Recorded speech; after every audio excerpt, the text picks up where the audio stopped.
Ridiculous Crime is a production of iHeartRadio. Hey, Zaron. What's up, Elizabeth Dutton? Nothing much. Oh, you know what's ridiculous? I've been waiting to see you because, I saw this and I just wanted to read it to you. Uh-huh. The hashtag Rivian stories, hashtag Rivian. This was a tweet, and I quote, "I performed what is likely the world's first Rivian-powered vasectomy today. Ooh. The power in clinic went out. Patient didn't want to reschedule because he already had time off. Electrocautery was normal. Procedure went great."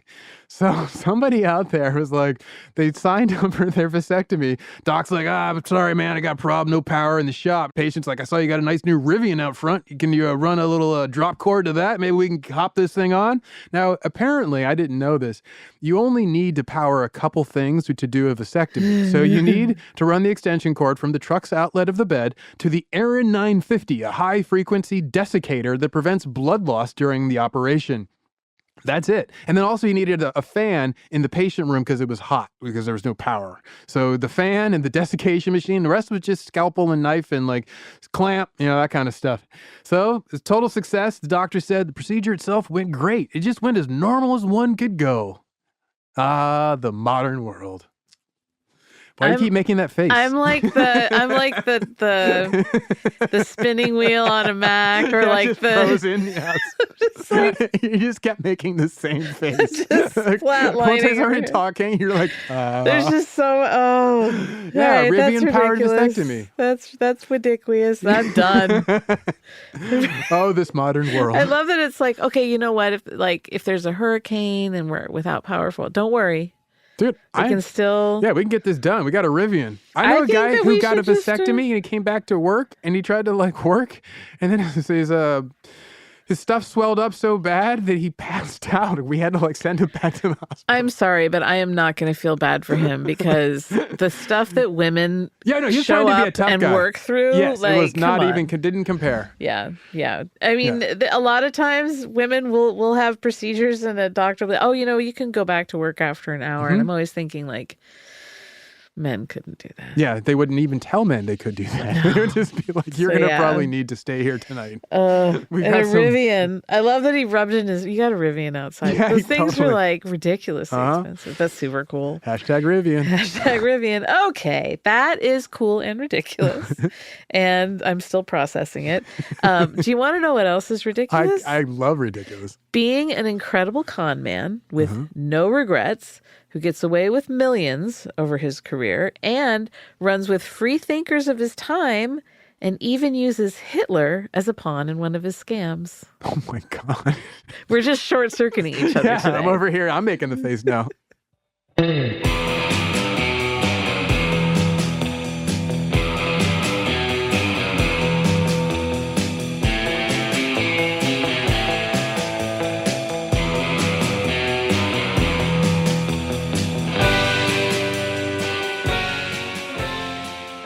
This is Ridiculous Crime, a podcast about absurd and outrageous capers, heists, and cons.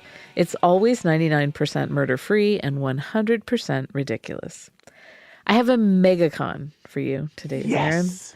He's got a little bit of Edgar LaPlante in him, some Arno Funke, some Margaret Lydia Burton, remember the dog lady? Some Bruno Schulz, Eyeball Baron.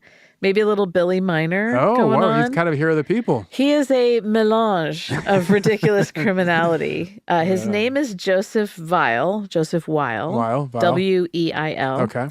But he was known to all as Yellow Kid Weil. Yellow Kid Weil. Yellow Kid Weil. He's a real con man's con man. Dude, that's like the straight up club game name. Totally. He wrote his autobiography, Yellow Kid Weil, but they later repackaged it and called it Con Man, a master swindler story. Oh, okay. Well, right. Thanks, Barnum. Do you know the movie The Sting? Yeah. Oh, yeah. Love it. Supposedly based on him. No. Is he Gandalf? Sure. Wrong movie. No. Okay. So Gandorf. Sorry, Gandalf. That was a brains fart. Yeah. We have a lot to process right now. I'm between the Rivian and the Okay, so one of his unverified cons was swindling $2 million out of Mussolini. Yo. Marissa, the researcher, and we looked all over Creation for more information on that, but we came up dry. Oh, okay. Well, that's fair. But anyway. Good effort. Thank you. So he pulled off this incredible number of cons in his life. Absolutely mind-boggling. It's the spinning wheel on the Mac. Like, I just can't get my head. I'm going to give you, like, my top ones today. Oh, okay. So, the greatest hits, if you will. Yeah, highlight reel. The legend of his crime. Exactly. The essence, the haiku of it. Little backstory first. Born in Chicago in 1877. When he was 17, he left school to work as a, quote, collector. Oh, like for the sharks? Like a beachcomber. Yeah. No, no, for just a legitimate business. Oh, okay. Yeah. The salary, though, was small. He wanted something better. But in his collection job, he saw that everyone around him, the other collectors, the cashiers, the bookkeepers, they kind of skimmed a little off the top. Oh, yeah. Everybody gets the beak wet. So he used that to his advantage, though. He basically blackmailed his coworkers who paid for his silence. He's like, I'll take a portion of your crime. Yeah, I see you. I'm going to pimp your crime. He later said, quote, I was of a very fragile constitution, unfit for the heavier sort of manual labor. I knew I could not toil like other men. How was I to live? My power lay in words. In words, I became a commander. Moreover, I could not lead a tame life of monotony. I needed excitement, variety, danger, intellectual stimulus. I was a psychologist. My domain was the human mind. All right, Henry James. Right? So he gets a job with a guy named Doc Merriweather, who went around selling a tapeworm cure that he called Merriweather's Elixir. I like this guy already. Yeah, and it was just like the, herbal tincture or whatever, little booze in it. And at the time, everyone thought they had a tapeworm. Oh, I know a lot of them did have tapeworms. They weren't lying. Well, they'd be like, I'm sad. They're like, you have a tapeworm. Yeah, you probably got a tapeworm. And they had all these other weird things that they do where apparently they treat the people, and it was unclear if they'd have them like do their business in a bucket or something, but then they would peel a potato, one long potato peel, and drop it in and be like, look, your tapeworm. What? And they went for that? Yeah. The potato peel? The potato peel tapeworm. Have you seen the meme about the old-fashioned medicine? You got ghosts in your blood. Should I do cocaine about it? Yeah, exactly. That's what this feels like. That's pretty much. You got a potato peel in you. So spring 1899, Weil is like, I'm out of here. Yellow kid can't do it anymore. He becomes a traveling magazine salesman. As one does. Sure. He gets married. He marries a woman named Jessie. When they marry, she doesn't know he's a con man. And later, when she finds out, she's always begging him to get out of the biz. They had a daughter together, Josephine. So 1903, he is hanging out in this saloon that's owned by a Chicago alderman and boss named John Coughlin. Okay. Am I supposed to know him? I don't know. Oh. No. Okay. He said that guy gave him the name the Yellow Kid. Okay. Because he used to read a popular comic strip at the time called Hogan's Alley and the Yellow Kid. I know Hogan's Alley. That's what he says he was named after. A lot of times in the news, they'll say that it was because he always wore yellow gloves. But then they would also point out in all these news stories through time, they're like, and they searched his house and they didn't turn up any yellow gloves. And it's like, well, because he doesn't wear them. And you guys made this detail up. Yeah, totally. So he worked as a door-to-door salesman, conned people in that career. He had a ton of these horse racing scams. He actually went and bought horses. Oh, that kind, like the horse trading scam. Well, he said he was going to throw a race and that then he wouldn't. And then you can't come after him because it's, you're already in an illegal agreement already. Oh, I got you. So he would tell these dudes that, I'm fixing it. No, I'm not fixing it. Whatever. Dares them to go to the cops. He gets away with that quite a bit. In 1920, he bought a bank with his friends. That's the move. Buy a bank. That is the mood. Real crime stuff. He drew up fake lines of credit. So his friend is the president. He's the vice president. And then they had all the regular employees who were already there. Dude, with a bank, if you can get a loan, you can make $9 fake off of $1 real. Well, that's what they did. They draw up fake lines of credit. He and the VP and another guy, and they go to Europe. And they buy a bunch of stuff, all these luxury goods. Okay. And then they also got cash advances and stuff. I think they returned some of the luxury goods. Anyway, they come home. They have hundreds of thousands of dollars off of this. Okay. So then the European banks, they're waiting. They catch wise. They try to collect on it. And the Yellow Kid and his friends are like, oh, you know what? we had this cashier here and he drew up all these fake lines and he just ran off to Mexico. There's nothing we can do. Yeah, so that's fraud. And the guy that they had sign them was a cashier and they sent him to live in Mexico and they paid him. Oh, man. So it's like, we're not lying. He's in Mexico. There he is. Yeah. So he's also, Yellow Kid's like this super sharp dresser. And the press loved talking about his court appearances. In one article, it said, Mr. Weil wore blue over a white shirt studded with gold, a diamond blazer in his cravat, an overcoat of Killarney green, a green velour hat of gay and rakish tilt, and a spanking pair of tan shoes. With spats, I hope. Yeah. He was just outfitted. Oh, he's decked, dude. The drip is clean. Let me tell you about my first favorite. Yellow Kid I can't wait to get to your third favorite. Zaron, close your eyes. Ooh, my eyes are closed, girl. I want you to picture it. All right. You're in Chicago in 1916. You better believe it. You're a successful businessman. You're sitting in the lobby of the Metropole Hotel. You're reading the paper while you wait for a colleague to join you, but you're actually eavesdropping on all the people around you. You know I am. Super fun. There's a nattily dressed gentleman sitting a few overstuffed chairs over, and then a man in a blue suit approaches him. Hello, Joe. What are you doing now? The snappy dresser sitting near you replies, At the moment, I'm free. Do you have something in mind? Yes. How'd you like to make a trip to Baltimore? You know me, Sam. I always like to travel. What's the deal? Now this sounds interesting, Zaron. You're hooked. You lean forward. Mm-hmm. You can make your own deal. I'll give you the layout and you can work it any way that you like. So come over to the office with me and I'll tell you all about it. Two men, they walk off, out through the grand entrance of the hotel.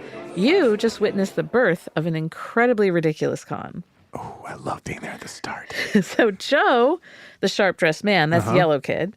Sam, the guy in the blue suit, his name is Sam Banks. He is a really successful businessman based in Chicago.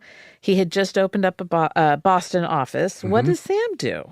Is he the Mark? No, he's a fortune teller. Oh, wow. So I would have never guessed that. He caters to stockbrokers, but also the uber wealthy. Oh, he's a Madam X type. Yeah, and he just like studied stocks in depth. He knew the market better than anybody. Okay.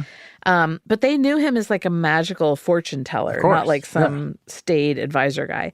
He wore a turban in his I'm sure sessions. With a jewel in it. Well, the client would write a question on a piece of paper. Okay. Sam would lie back on a couch. Like Edgar Casey style? And he'd put the paper on his forehead, Johnny Carson style. I like this. And he would tell the client, okay, guys, I'm going into a trance. Be ready. And like, so he'd have the paper. He wouldn't look at the paper. He'd put the paper on his forehead, go into a trance. Ed McMahon would laugh. Right. And Ed McMahon's hiding there. The paper that he puts on his forehead isn't the one the client gave him, though. Because, like, the client hands him the paper, and he would do all these mystical hand gestures of humana, humana. Put the energy into the card. Yeah, and then he, like, uses sleight of hand to slip the actual question behind some drapes to an assistant who's waiting there. And then he'd say some stuff in gibberish, you know. Yeah. Speak in tongues. Yeah. Binga, bonga, kinga, konga. And then the turban that he was wearing had a telephone headset. Oh, like wow. It was hiding it. Yeah, So he had a telephone headset over his ears, the turban covering that.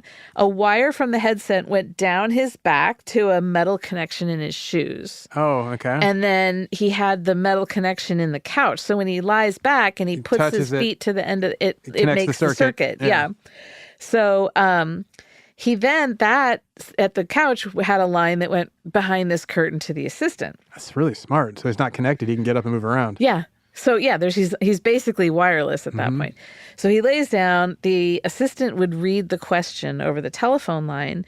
Sam would then sit up, take the paper off of his forehead, and without looking at it, light it on fire off like on a candle that was on a table, and then answer the question. So you're the client, you write this down. Totally. And then, you know, the client, the Mark, would be just, oh, this is amazing. Pay up and walk out. A lot of rich ladies would come in and they'd have questions about romance and that sort of stuff. He just gave them like common sense answers. And they're like, oh my God, you're right. And so they were hooked. Some time for you. Exactly. So a week before the interaction that you saw, Yellow Kid running into Sam. At the Metropole. Yeah. Sam had done a session in Boston with this rich woman named Dora Albright. They met up in Boston. Sam and Dora. Yeah. And so he wants to tell Yellow Kid all about what happened. Dora is a spinster, and she was visiting Boston from Baltimore to see about some investments. Mm-hmm. Based on other elements of casual conversations, Sam, he basically did a cold reading and was able to say a lot of stuff about Dora that she hadn't shared yet. Like, he sees that, she's talking about how she's coming into town. She's kind of like running the show. He's like, oh, you're the oldest of your siblings. Oh, yeah. Like, that kind of stuff. Dora is sold. So she writes her question on a piece of paper, and it says, my sisters and I have $200,000 in cash. Should we put it into a savings bank or should we seek an investment? Like, if this were a movie... A fool and their money soon parted. I would think that she was the one running the con, because who asked that? That question, Look, I've got this money. I got $200,000. What do I do? I've got this pocket, and it's got a lighting fire. Let me ask the fortune teller. How do I get rid of this? So Sam does the routine. The trance, puts the paper, blah, blah, blah, and then he responds. He said... I see a man coming into your life. He has a beard. And I can't tell you how he's going to come into your life or when it's going to happen. And then, quote, heed him. The bearded one holds the key to your fortune. That is all. So the next man with a beard who comes up and says... Well, he has someone in his head, right? I figured this. Dora gets super emotional over this. She thanks him, pays her hefty fee, goes on her way. Sam then, of course, sees Yellow Kid, tells the story, and says, look, I don't want to know the details of whatever you come up with. I've given you all the material you need. Just give me a 25% cut of whatever you get. Oh. He trusts Yellow Kid. Wow. He's like, here, I'm just going to give you the facts. You run with them. I don't. Okay. Do you think Sam is in on it, where he's like, he knows this lady's a mark and it's a hot mark? He's like, I just want my cut, or is he thinking like we're doing actual business for this lady? Oh, no. He knows she's a mark. Okay. He's like, I found you one. The mark. I found you a mark. Just give me 25%. I don't want to know what you're going to do with this, but just give me 25%. I want plausible deniability. Exactly. Okay. So Yellow Kid's like, yeah, let's do this. I got to go to Texas. And Sam's like, wait. No, she lives in Baltimore. It's like, yeah, but Texas is where I work. But he says, quote, yes, I know, but Texas fascinates me right now. There's something there I want. To which Sam replies, well, do it your own way, Joe. So, which of course he did. When we come back, I'm going to tell you about Texas, the bearded one, and old Dora. Oh, I love it.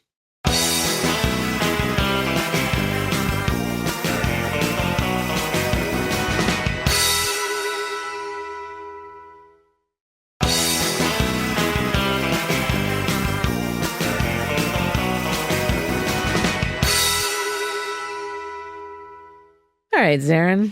Oh, hey, what's up, Elizabeth? Hey, how you doing? I'm doing pretty well. How about you? Not bad. Not bad. When we left off, we were just talking about, do you remember we were talking about some stuff? Let me refresh. Place, Texas? Yeah. It's 1916, Yellow Kid.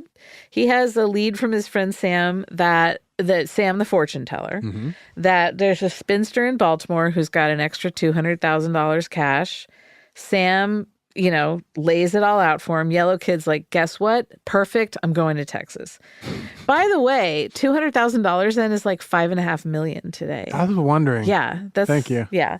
So Yellow Kid goes to Texas. He uses the name Henri Ruel. That's one of his favorite aliases. Henry Royal? Yeah, I guess. Basically? Well, not Royale, but like Ruel. Reuel. Okay. Ruel, I suppose.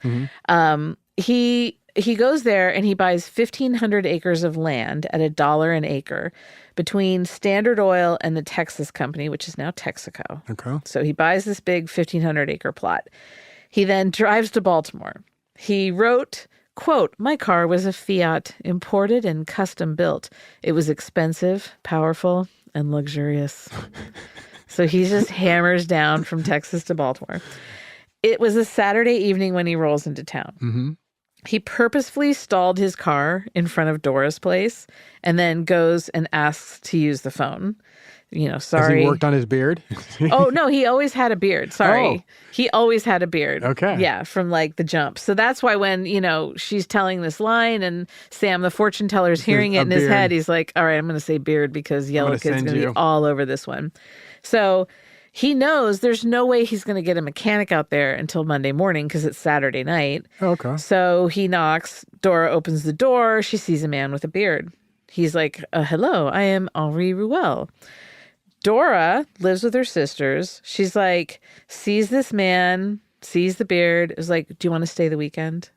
She hasn't run into any other bearded men. Apparently not like introducing themselves in this way. I guess, yeah, didn't capture her. Yeah. The butler carries Yellow Kid's bags into the house, and Dora sees that his bags are covered in labels from all over Europe. Mm-hmm. And so he goes into the guest room to freshen up. He like gets his beard looking all good. He greases it up nice. And then they're all hanging out. Comes out the moths and bugs from the road. Well, I guess he had it like, he like parted it in the middle. What? Yeah. Wow. You know, style. Yeah, okay. You could do the Scotty Inn with the beads. Oh, that would be dope. All right, go Too on. bad. I'm sorry. Yeah, so they're hanging out in the parlor. Yellow Kid, like, he sees, like, these sisters are a little sheltered. No. Surprise! They asked him what he did, and he's just super casual. He's like, well, I represent all these European clients, and a lot of them have money in Texas, and they want to sell it off because they're really distracted. There's war coming to Europe. So they kind of want to just liquidate and get out of here. They ask him about, so you've been in Europe? He's like, yeah, I traveled all over. He tells them tales of the continent. Of course. He's like, war's on the horizon. They got to liquidate. I've been able to sell everything except for, I'm just exhausted. I have 1,500 acres left. Mm-hmm. I got to move these 1,500 acres and then I'm done, with this whole project. They're interested, right? Like, 1,500 acres, you say. Is there a way that we can get in on this? Like, if you need to sell this off. And we're looking for an investment maybe we could property. Help. And he's like, well, I've only been working with investment firms. I hadn't even thought about selling to private investors. Huh. Well, why not? That would probably work.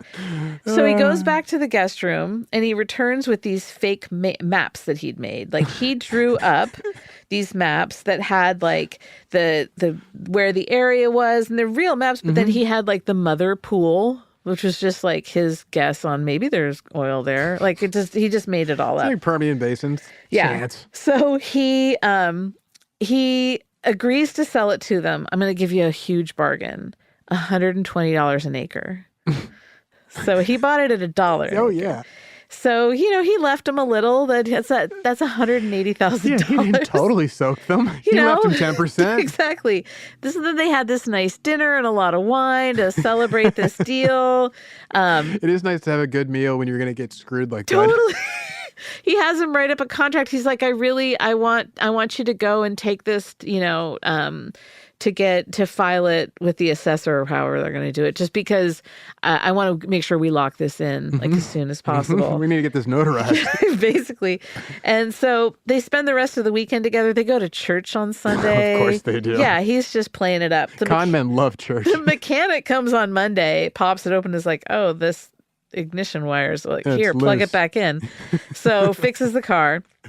And he has the deed. He gets their $180,000, goes on his way. He wrote later, quote, "There was nothing the Albright sisters could have done to me, even if they wanted to. For all I know, there really was oil on the land I'd sold them. At any rate, the sale was good and the land actually existed. Whether they later tried to develop it for oil, I don't know. I never heard any more about them." The land existed. The land existed. Not everything I've sold has existed, all right? This is a new move. I tried so hard to find out what happened to Dora Albright. I've searched and searched. I can tell you what happened. She's 180 grand lighter. Well, she and her sisters are about to look for a new place to live. But they own 1,500 acres in Texas. Oh, and enjoy it. Maybe. So, of course, he goes and gives $45,000 to Sam, the fortune teller, as thanks. Oh, right. Yeah. And that's like almost $1.25 million today as just a finder's fee. That's a cool hookup. Incredible. So Yellow Man, the reggae artist, father of Yellow Kid. Yellow Kid, he worked with a bunch of different con men. Mm-hmm. And I remember when he was a DJ for NWA. It was amazing. Yeah, DJ Yellow Man, the Yellow Kid whale. So you have no idea how hard it was for me, getting Yellow Man songs in my head as I was researching. So, he had all these con men pals. Mm-hmm. One of them, Sam, the fortune teller. Another one was a guy named Fred Buckminster. And Fred Buckminster, he was nicknamed the Deacon because his face looked so honest. Oh, They're yeah, like, of course. Yellow Kid would go to great lengths to fleece a victim. Like, he would do very complicated, drawn-out things. And then sometimes inspiration would just strike him, and that's where he would come up with a scam. But he was the master of the twist. What do you mean? We'll get to that. Okay. He did the twist. He taught it to Chubby Checker. And M. Night Shyamalan. Yes. So one time, Yellow Kid, he's like reading through the paper, and he sees an ad to sublet this like really nice luxury apartment for 9 months in Chicago. Okay. And so he's like, let's rent it and we'll have access to that space. We can find a use for this. It's a nice apartment. I can work with this. Yeah, this looks like a good opportunity. So he and his pals, including the Deacon, Buckminster, they set up a fake private gambling club there. Okay. So they didn't open a real private gambling club. Yeah, It was a fake one. They paid actors to hang out and pretend to gamble. Thus the Sting inspiration. Yeah, they paid him $25 a pop. They had drinks. They had gaming tables. There were like fake stacks of money. Mm-hmm. It was amazing. So then Yellow Kid, he invites an acquaintance of his named Orville Hotchkiss to the parlor. These names. I know. So Hotchkiss, he knew Yellow Kid as Joe Warrington. Okay. So his pal Joe Warrington / Yellow Kid, he invites him. Yellow Kid says, look, I have an uncle who works at this club as a faro bank dealer. Do you know what faro bank is? I know Faro, the card game. Yeah, it's, faro bank or faro, French card game, kind of like poker, but totally not. Yeah, big on the Old West. Yeah. I'm really terrible at understanding or explaining card games. But basically it goes like this. There's a banker, like the dealer in essence, and then the cards are shuffled and then they play. Ah. And did someone win and someone lose? Yes. Those are the rules. Sounds like a good game. It's super fun. Thank you for sharing. You're welcome. So the uncle, who in reality, another con man actor, he had allegedly been screwed over for a promotion. So he's looking to throw a game and screw over the club. And he's like willing to split the profits with a willing patron. All right. So Yellow Kid says to Hotchkiss, like, can you help? Can you help my uncle screw over this club? Hotchkiss is like, yeah, let's do it. And so this quote unquote uncle, he taught Hotchkiss the game of faro. Or Pharaoh. I say Pharaoh because I'm looking at it like it's the grain. The grain farolina. Pharaoh, because it looks like the alternate spellings are Pharaoh, like Egyptian Pharaoh. Oh, really? Yeah, but it's F-A-R-O. Yeah, that's a voice. I've always seen F-A-R-O. So he's like, I'm going to teach you the game. He went a little more in depth than my explanation. Well, I imagine there's a couple degrees you could go. Like one or two other items. And then he's like, I'll give you certain signals of what to do. So then Yellow Kid brings him to the club. Looks super official. It looks like it's popping. Oh, yeah. You know, one thing a con man can do is make it look official. Right. Hotchkiss didn't have any money on him. But Yellow Kid was like, look, just write a check for $50,000 for the chips. It's cool. So things go according to plan, right? During the game, Hotchkiss wins $300,000. And the club's overseer, though, played by Buckminster, the Deacon, he says he just came in from New York. He's like, I'm not going to let you cash in those chips. I don't know you. And I don't know if this check is valid. I only take checks from known club members. So Buckminster is just not budging. Yeah. Yellow Kid pretends to try and convince him. All right, listen. If Hotchkiss, if this guy brings in the $500 cash that he had on this check, if he brings it tomorrow, could he get his $300,000 then? If he just swaps it out, can you hold his chips for him? Okay. Obviously, the club doesn't have $300,000 to hand out. No intention of it. But they're like, okay, fine. This is the twist then. Hotchkiss doesn't have $50,000, right? Yellow Kid knows this. But he knows that Hotchkiss knows someone who does, Mr. McHenry. Mr. McHenry was the intended target in the first place. That's what I'm guessing. Yeah. So the whole setup with Hotchkiss was really just to get access to McHenry and his Hotchkiss 50 Gs. Is the weak link for McHenry. He's the emotional soft point. Yes. I love it. So Yellow Kid says, to Hotchkiss, well, kind of offhand, well, why don't you invite your friend McHenry to the club tomorrow night? And then we can get Henry. He can help us screw over the club. He can throw a faro game. He's a big dog. He can definitely bark. And then, he could probably also front you that $50,000 so you can get your 300. Yeah. You can be a winner. Everyone wins, guys. Hotchkiss is like, yeah, let's do this. So he goes and hey, McHenry, quick question. Do you want to come to a gambling club and give me $50,000? And McHenry's like, all right. That sounds fun. But here's the rest of the details. Yeah, okay, the 300, and we can screw over this club. Yeah. So the supposed scorned uncle, he now has to teach McHenry about the game. Yeah, all them. Yeah, the same rules that I gave, and then and also all the hand gestures and the hand gestures, signals. The cues, right? And so that evening, though, there's a big difference because first, instead of writing a check, McHenry throws down $50,000 cash. Yep, he's ready. He's in. Gets his chips. Now during the faro game, the uncle/dealer didn't actually let McHenry win. And in fact, he blamed him afterwards. He's like, I was giving you all the right signals and you screwed them up. Like, what is wrong with you? Why weren't you doing the con, man. I told you over and over. He's like, it's your fault. This is classic. So they lose the $50,000. Yellow Kid walks off with $50,000.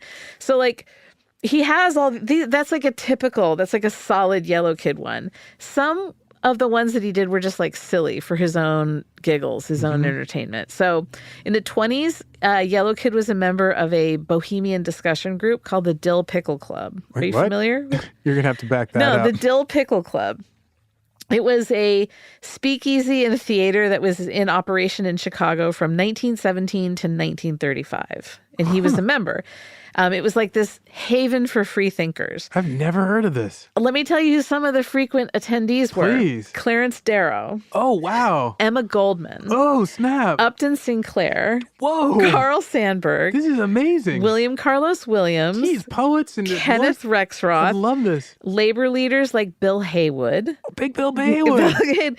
And like people from all walks of life, right? There were social workers, artists, scientists, hobos. How have I never heard of this group? Anarchists, prostitutes, like religious zealots, and then con men. Of course. The people in the club all knew who Yellow Kid was. Yeah, I'm sure they were amused by it. Yeah, exactly. So one time he's there and he gives this fake demonstration for a machine that he claimed would roast a chicken in 30 seconds. Is it the sun? So obviously it's a fake machine. He had a previously roasted chicken that was swapped for a raw one under the table. It was like supposed to be this jokey thing, and he wrote, quote, "Any but the most gullible should have realized what was going on." So he claims, though, Yellow Kid said that after the lecture, 2 people, including a University of Chicago professor, came up to him and wanted to invest in the company. It's like, calm down, Milton Friedman. They wanted to know, like, what are your plans to patent it? Are we going to sell this? He thought it was super amusing, wouldn't take their money. So it was like he loved just getting one over. He wasn't always, because he could have just fleeced those guys too. So he tried a bunch of times to go straight, but he just couldn't do it. He tried to sell pianos for a while, and that didn't pan out because like some of his con man buddies found out about his business. They assumed he's moving. Yeah, and they were like, all right, look, we're going to get into this. They kind of tried to flip it into an illegal operation, so he gave up. He tried selling Catholic encyclopedias for a while. Wow. Yeah. He opened a legitimate hotel called the Martinique in Chicago. Super luxury place. They served really nice booze during Prohibition.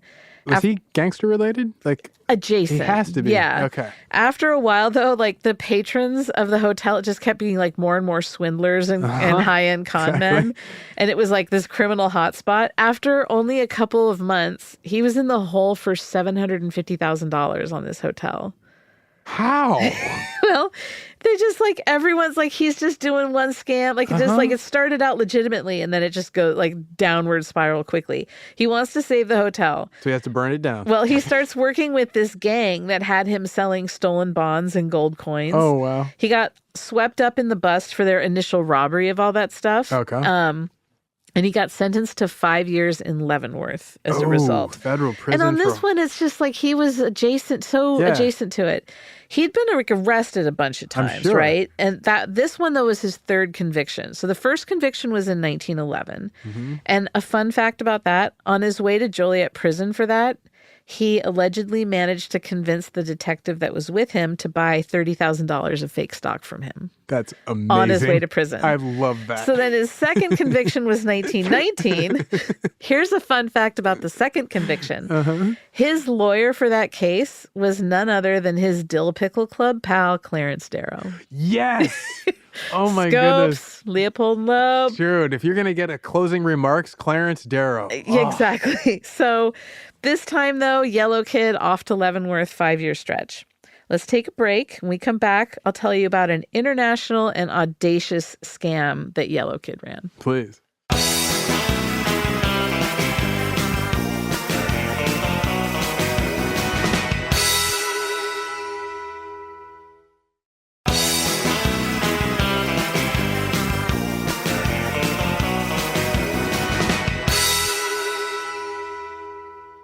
Zaron, welcome back. Hi. How have you been? It's been really so good. long. I love those pants. Thank you so much. I love that you're not wearing pants. No, just socks. Just socks. Yeah. Well, leg warmers. That's what those are. Yeah. Well, that's what I was told they were. Okay. So. Okay. Well, yeah. Okay.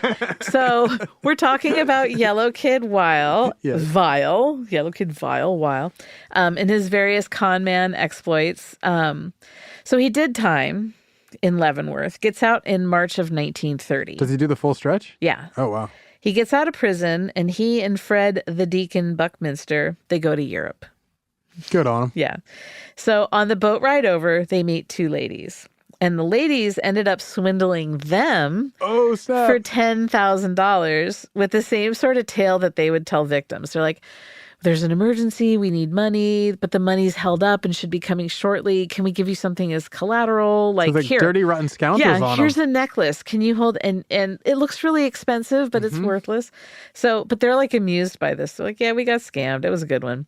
One of his last big admitted scams was with a wealthy American woman who owned a mine in Arizona.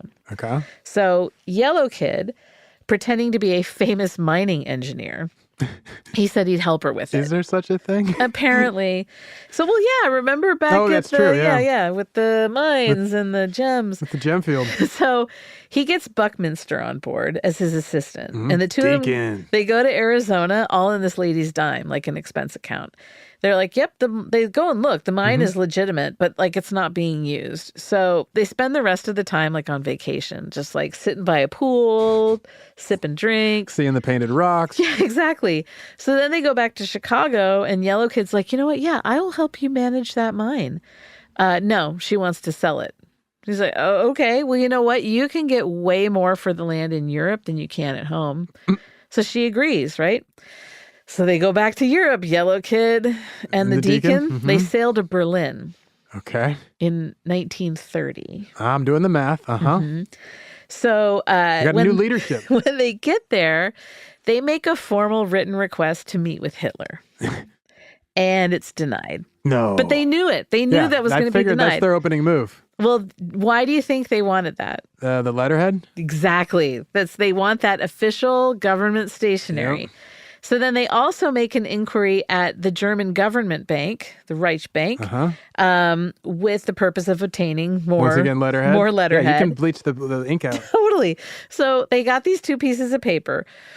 Yellow Kid forges a conversation between Hitler and the bank, expressing interest in this Arizona property. And then, but the negotiations are delayed. Like that's what, in his letter. Poor Hitler. Mr. Hitler is frustrated. He wants to move on Arizona. I love Arizona. I want a little piece of property. So then Yellow Kid and the Deacon, they go back to Chicago. He shows the woman the letters. He's like, look, Hitler's in. Yeah. And banks lined up. She's like, awesome. Go back to Berlin, finalize the purchase. But, there's this little thing called World War II bubbling up over there. He's like, I don't want to go. Yeah. That's dangereux. I don't want this. So she goes, fine, I'm cutting off your expense account. And then he's kind of getting worried, like, wait, is she going to take these letters and go have someone else do this? She's on to me. Like, I flew too close to the sun on this one. I'm getting Icarus vibes. Complete. So he goes to DC and then he goes to New York. He's just kind of like moving around a lot. In New York, he goes to a party that's thrown by some con man friends of his. One of the guys there is a high-ranking army officer. Now, 2 months later, the friends that he's with, they get busted for mail fraud. And that high-ranking army officer says, oh, you know who else I saw there? This guy, Dr. Henri Ruel, but I think he's really Yellow Kid. Wow. Rats him out. How did he... Right. But here's the thing. Yellow Kid wasn't involved in the mail fraud. He was just at the party. So someone had to rat him out. Yeah. He gets connected to the crime and arrested. Huh. And they arrested him at his daughter's apartment, hiding in the closet. So here's, according to the New York Times. That's a funny scene. According to, I love this part. Here's what it said in the New York Times. Quote, a voice through the door said Weil wasn't there. The raiders obtained a passkey. A framed picture of Weil hung on the wall, but Weil was not found until the search reached the clothes closet. In the apartment were found many medical books and a complete physician's kit.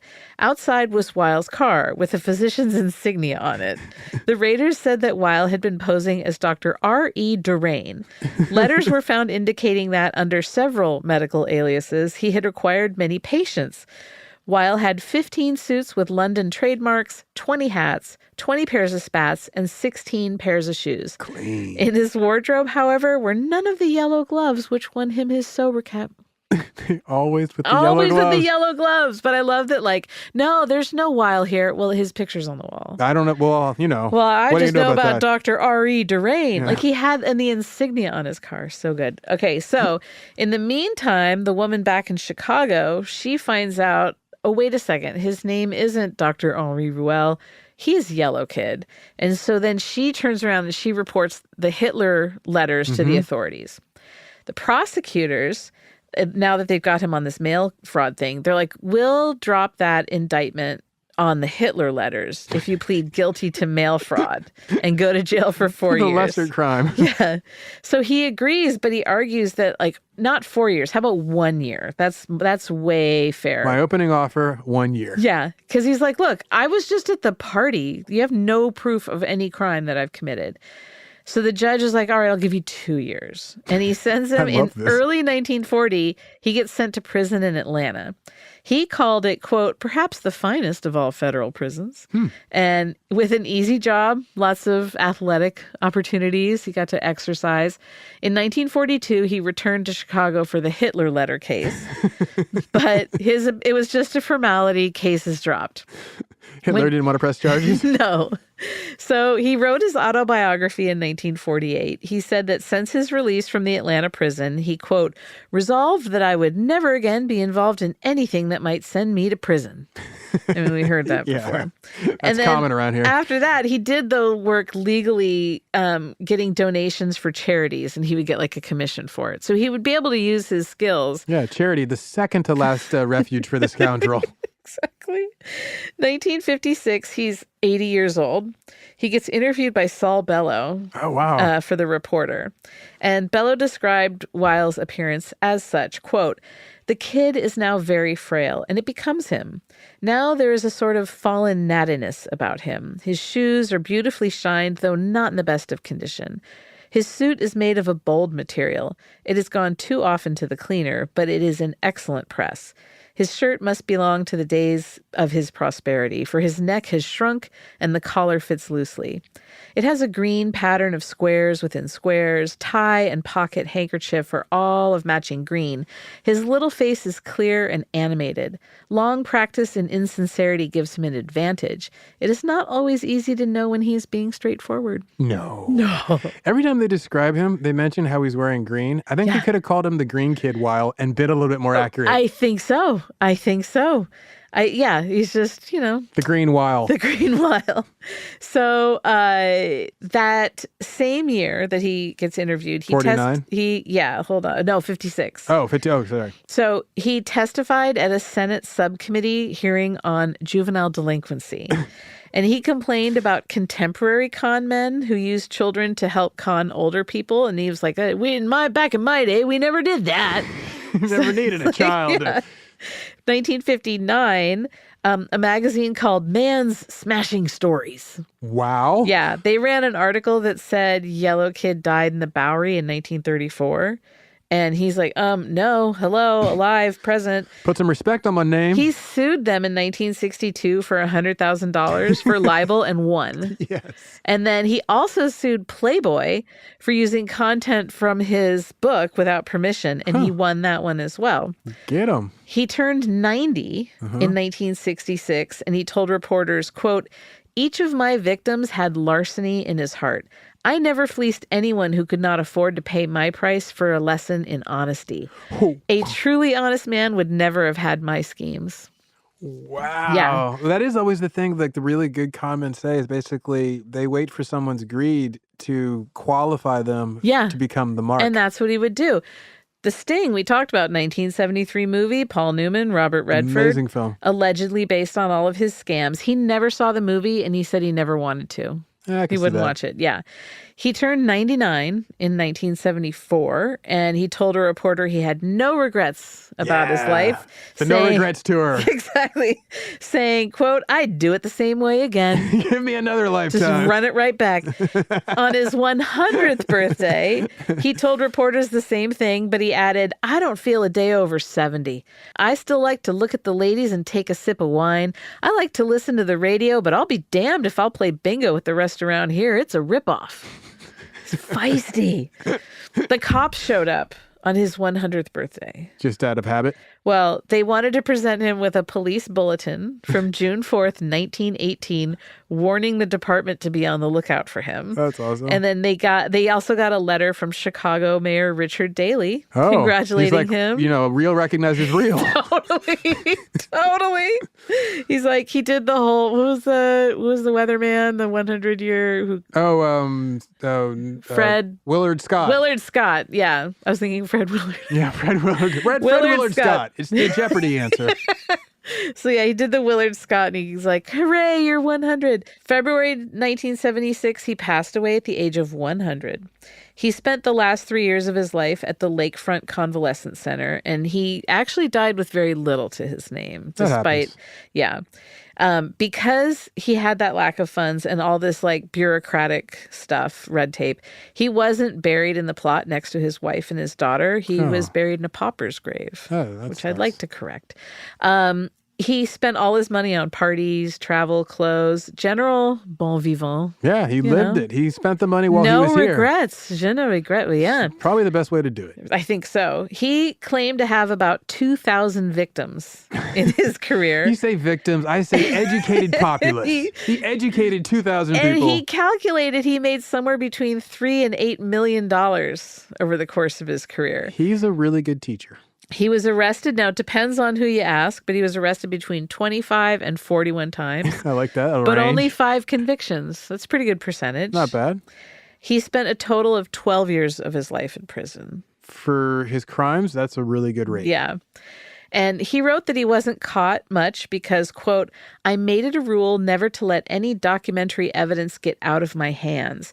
Though I displayed thousands of fake letters, documents, stock certificates, etc. to prospective victims, I was always careful to recover them." And then he used a really good forger to make all his fake stuff. You got to have a good forger. You know, if you're Bruno doing Schulz taught us that. Yeah. He made sure that he had like the foreign envelopes and the postal markings. It's the details legit. that sell it. Yes. That alias he loved, Dr. Henri, it was his favorite one to use. And it was also a real person that he was impersonating. It was an actual mining engineer and an author. So he read the guy's books.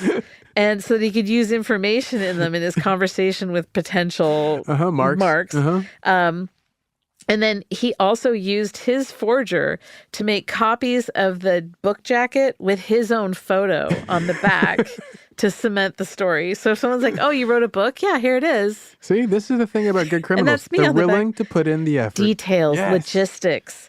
Why did he do it? I mean, why not? The elan of it all. Well, this is what he said, quote, "I don't believe I ever had any basic desire to be dishonest. One of the motivating factors in my actions was, of course, the desire to acquire money. The other motive was a lust for adventure, and this was the only kind of adventure for which I was equipped. The men I swindled were also motivated by a desire to acquire money, and they didn't care at whose expense they got it. I was particular. I took money only from those who could afford it and were willing to go in with me in schemes they fancied would fleece others.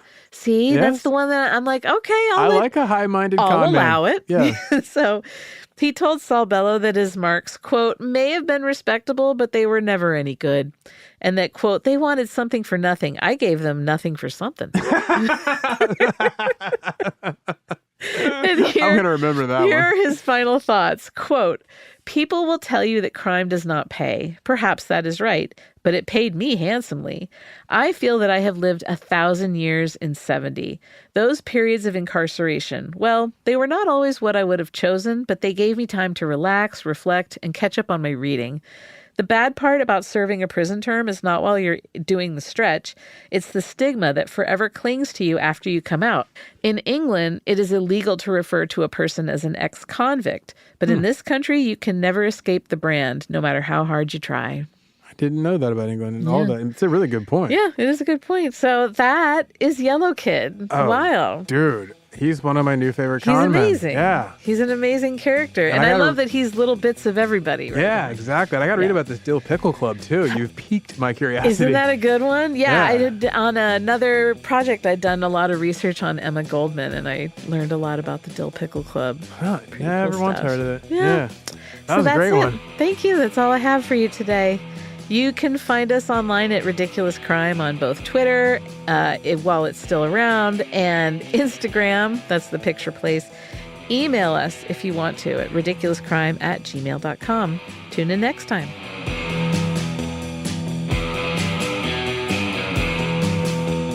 Ridiculous Crime is hosted by Elizabeth Dutton and Zaron Burnett, produced and edited by President of the Totally Legit International Mining Company, Dave Kustin. Research is by Jaded Heiress Marissa Brown. The theme song is by phony Faro bankers Thomas Lee and Travis Dutton. Executive producers are Black Market stationery salesman Ben Bolin and Noel Brown.